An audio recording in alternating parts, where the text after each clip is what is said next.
En Cultura Crítica hemos considerado necesario conocer, bajo diferentes perspectivas y voces femeninas, cómo se vive el confinamiento por COVID-19 en diferentes países latinoamericanos. Y hoy ha tocado el turno a México. Cultura Crítica tiene el gusto de presentarles a Gabriela González Ortuño. Ella es doctora en Estudios Latinoamericanos por la Universidad Nacional Autónoma de México, es tutora en 17 institutos de estudios críticos, profesora de las licenciaturas en Relaciones Internacionales y Ciencias Políticas y en el posgrado de Estudios Políticos en la FES Acatlán. Ha participado en cátedras extraordinarias en la Facultad de Filosofía y Letras de la UNAM y en seminarios del SAGE de la misma universidad, además de que ha publicado diversos artículos en revistas y libros especializados en España, Brasil, Ecuador y México, con temas relativos a feminismos latinoamericanos, teologías políticas y disidencias de sexo genéricas. Es ganadora del concurso de antologías del Consejo Latinoamericano de Ciencias Sociales con mujeres intelectuales, feminismo y liberación en América Latina.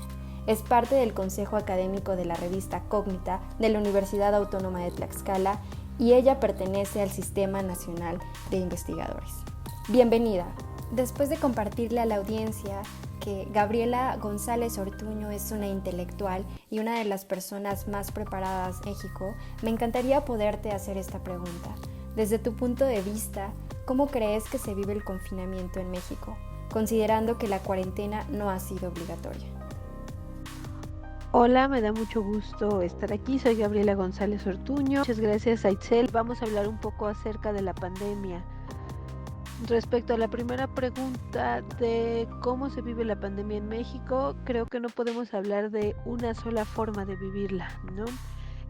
Atraviesa mucho el género, la clase, el lugar geográfico en el que uno se ubique. No es lo mismo vivirla en una población rural, en una población campesina, que las condiciones que hay en la ciudad, e incluso dentro de la ciudad no es lo mismo las personas que salieron a la semana de cuarentena a cantar a los balcones de Santa Fe que quienes habitamos en barrios populares de la ciudad que no han podido detenerse del todo porque las personas tienen que continuar trabajando, tienen que seguir en la vía pública, la movilización, la búsqueda del alimento para todos los días. No es lo mismo ser varón a ser mujer. Sabemos que se han elevado las cifras de denuncia de violencia doméstica y eso también atraviesa las condiciones de cómo se puede vivir una pandemia o un confinamiento como el que estamos pasando. No es lo mismo ser madre de familia, maternar durante la cuarentena a ser una persona que solo asegura la reproducción de la vida de sí misma. Creo que ninguna de las condiciones es sencilla, pero también me parece importante señalar que estas condiciones no son o que no hay una condición exclusiva de pasar la pandemia. Coincido contigo, Gabriela, es importante poder mirar en nuestro entorno y ver que existen demasiadas diferencias, que es importante entenderlas. Sin embargo, no se puede hacer una comparación porque el ser humano en sí es totalmente complejo. Es evidente que la pandemia no ha generado estas crisis, sino que las ha visibilizado más. En este tiempo nos ha tocado ver cómo la tasa de violencia de género incrementa y cómo otras problemáticas son muy visibles y muy latentes y es evidente que no las podemos minimizar. Bajo esta temática te quiero hacer la segunda pregunta que refiere precisamente a tu parte de docente. Es decir, como docente, ¿cómo te ha tocado vivir las nuevas modalidades de enseñanza? ¿Has experimentado estrés, ansiedad, frustración? ¿Cuál es tu crítica al sistema educativo mexicano? Como docente no me ha sido tan complicado adaptarme a las nuevas modalidades de enseñanza a distancia. Yo tenía experiencia previa de seminarios en línea.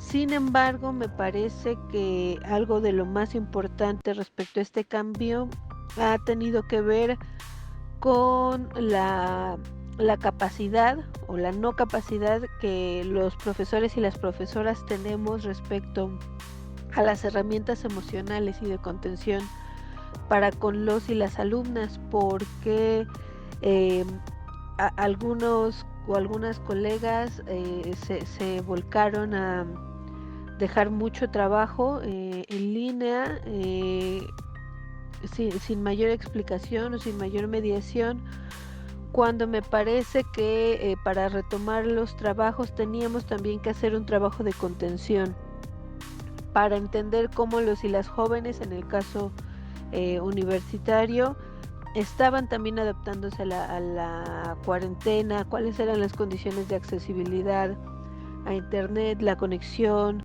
eh, a qué hora podían incluso utilizar las computadoras si es una computadora compartida por varios miembros de la familia.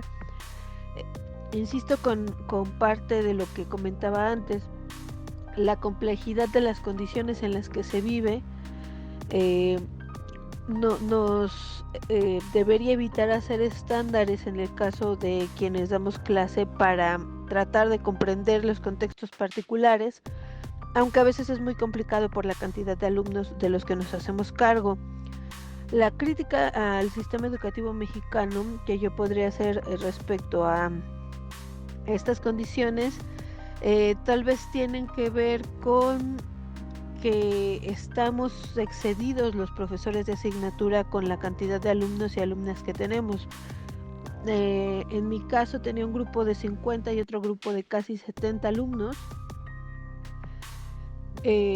Pensar, por ejemplo, en una nueva normalidad con esa cantidad de alumnos en un salón de clases es muy complicado, ¿no? Pensar en la contención emocional con una cantidad de alumnos y alumnas así vuelve las cosas mucho más difíciles de asumir. Entonces yo creo que repensar en la universidad como un proyecto de masas, pero como un proyecto de masas en donde no se están dando las condiciones desde el profesorado para atenderlos. Lo que mencionas es muy importante para la reflexión, puesto que estas medidas de contención que les ha tocado al profesorado a veces no se lleva con respecto a controlar estas emociones que se pueden llevar en el alumnado. Esta nueva normalidad de la que se habla bastante, en la cual en una universidad, como bien lo mencionas, que es de masas, tener 50 o hasta 70 personas en un aula, esto puede llevar a esa inestabilidad emocional del profesorado, de los estudiantes y de todo. El sistema educativo mexicano es evidente que no tiene la capacidad para poder resolver estas situaciones, puesto que estamos hablando de contextos particulares totalmente diferentes y complejos. Entonces, siguiendo con esta temática, me encantaría hacerte la tercera pregunta. ¿Cómo Gabriela evaluaría el papel de los medios de comunicación con respecto a la información proporcionada con el tema del COVID-19? El papel de los medios de comunicación, creo que tampoco podemos hacer tabula rasa de todos. Creo que los medios de comunicación más grandes, que tienen desde hace mucho tiempo una línea establecida, no ha cambiado mucho, ¿no? Sus líneas editoriales se mueven según la línea política que estén siguiendo. Esto en referencia a COVID y cualquier otra noticia importante a la que haya que dar seguimiento, ¿no? Me parece que los principales medios de comunicación no son neutrales. También creo que es interesante que con la multiplicidad de medios, de plataformas, podamos tener acceso a otro tipo de comunicación que no es la tradicional, ¿no? Gracias a las redes sociales podemos enterarnos a través de otras fuentes, de medios independientes. Yo pienso en muchos proyectos, Pájaro Político, Pie de Página, que no son, no están ligados a estos grandes intereses de la clase política mexicana y que pueden ayudarnos a tener un panorama más claro respecto a COVID y otras noticias. Es cierto, Gabriela, hablar de medios de comunicación en México es inmediatamente repensarla desde la parte en que responden a la clase política, a los intereses de esta clase y bueno, que la multiplicidad de medios hoy en día nos da la certeza de que podemos buscar pues información pues menos cargada de esos intereses y un poco más neutral, en la que nosotros podemos encontrar información pues más clara, más verídica y más convincente para nosotros. La siguiente pregunta que te quiere hacer Cultura Crítica es: ¿cuáles consideras que han sido las principales deficiencias del gobierno mexicano con respecto a la incorporación prioritaria de la violencia de género en la agenda pública durante este confinamiento? La violencia de género en la agenda pública durante el confinamiento. Creo que evidentemente no ha sido la respuesta esperada por parte del Ejecutivo, que ha tratado de hacer ver este problema como un problema menor. Creo también ahí que desde la Secretaría de Gobernación, Olga Sánchez Cordero está tratando de menguar un poco, de parar un poco este problema.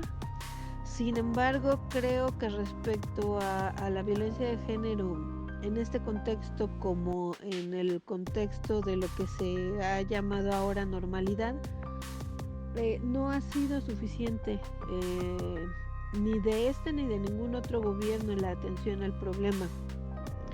Y esto tiene que ver más allá de los gobiernos en turno con un problema estructural, ¿no? El problema estructural del patriarcado, el talante patriarcal de nuestra sociedad, la cultura machista que es como la parte operativa de esta estructura, no ha sido atendida. Y no ha sido atendida desde los conceptos de masculinidad, de esta masculinidad hiperviolenta, de esta masculinidad que se empodera solo a partir del sometimiento de otras personas. Entonces yo creo que ha sido deficiente, sí, pero porque es un problema estructural que va mucho más allá de la coyuntura COVID, de la coyuntura de gobierno, y que me parece que va a pasar muchos años para poder erradicarla, ¿no? Para poder hacer algo. Por supuesto que tenemos que comenzar, tenemos que pensar en cuestiones más allá de las inmediatas, que por supuesto son vitales, como los albergues, pero también tenemos que pensar en cómo formar otro tipo de subjetividades, ¿no? Que en específico las masculinidades, que uno de sus elementos básicos no sea la violencia. Y ahí atraviesan un montón de instituciones educativas, familiares, sociales, de prestigio, sobre las que hay que trabajar. Sí, es evidente que por parte del Ejecutivo no se le ha dado prioridad a esta problemática de violencia de género y bueno, es evidente, como bien mencionas, que se trata de algo estructural y sin embargo se pueden construir estas nuevas subjetividades en las cuales podamos erradicar esta parte patriarcal, estructural, hiperviolenta.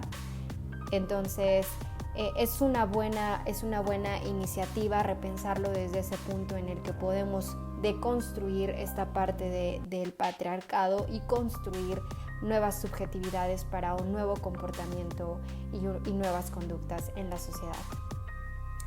La quinta pregunta que vamos a hacerte es: ¿cómo ha sido el interactuar desde la Academia Feminista para seguir generando espacios de reflexión durante la cuarentena?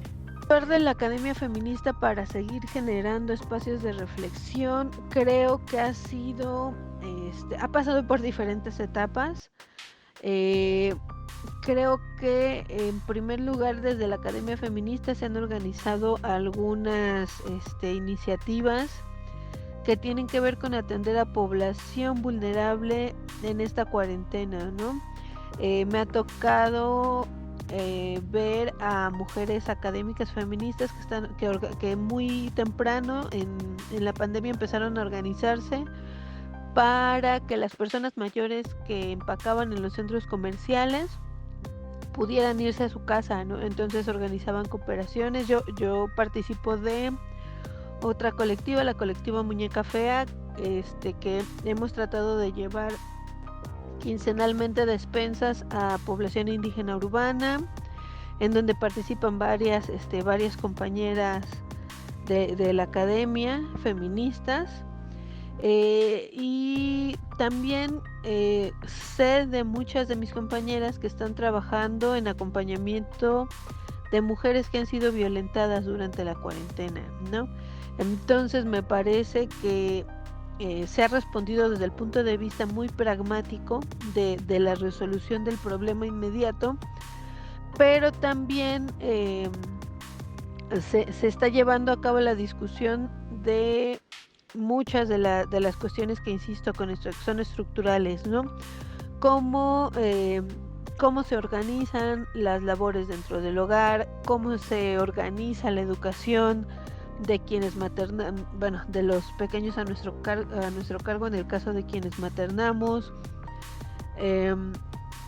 cuáles son las responsabilidades, cómo se socializa las labores de cuidado, las labores domésticas, cómo se viven en distintos espacios las relaciones en cuarentena.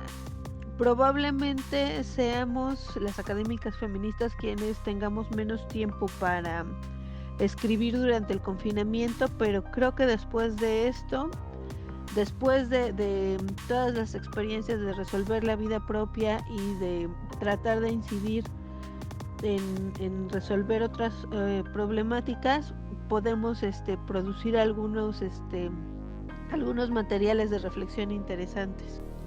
La siguiente pregunta que queremos hacerte, Gabriela, es ¿cuál es el llamado que tú haces para seguir el camino de las luchas feministas en América Latina, mismas que se han visto limitadas por el confinamiento? Bueno, yo creo que las luchas feministas en América Latina no se han detenido, ¿no? A lo mejor cambiaron de espacio, son menos visibles porque no estamos ocupando el espacio público, pero como he tratado de contar, seguimos organizando otro tipo de cosas, ¿no? A mí me parece que una de las preocupaciones principales es justo el acompañamiento por una vida digna, ¿no? ¿Qué es lo que sigue? A mí me parece que una de las cosas básicas es exigir el derecho a la salud. Esto nos debería dejar claro que nos están arrebatando el derecho a la vida a partir de arrebatarnos el derecho a la atención de salud de calidad que aseguren los estados nacionales, ¿no? Otra de las cosas que me parece importante o básica es pensar en las labores de cuidado, quienes cuidan a los enfermos, a los niños, las niñas, los y las adultas mayores. Tenemos que empezar a preguntarnos en dónde está la responsabilidad de cada quien, desde el punto de vista social, pero también desde el punto de vista estatal nuevamente, ¿no? De repente, en el contexto de violencia extrema en el que vivimos, me parece que en el discurso público o en el espacio público el debate se centró mucho en la atención de la violencia, en la generación de la violencia. Sin embargo, para poder sostener la vida necesitamos voltar a otras cosas que son las que poco a poco se han ido expoliendo con el sistema neoliberal, ¿no? El sistema capitalista neoliberal, que tiene mucho que ver con las luchas feministas en América Latina. Entonces yo creo que vamos a seguir en la calle, en los salones de clase y en cualquier espacio que podamos, tratando de llevar adelante algunas mejoras.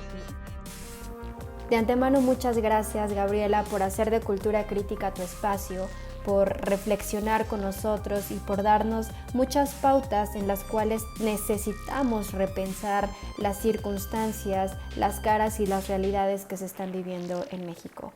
De antemano te mandamos un fuerte abrazo donde quiera que estés y nuevamente muchas gracias.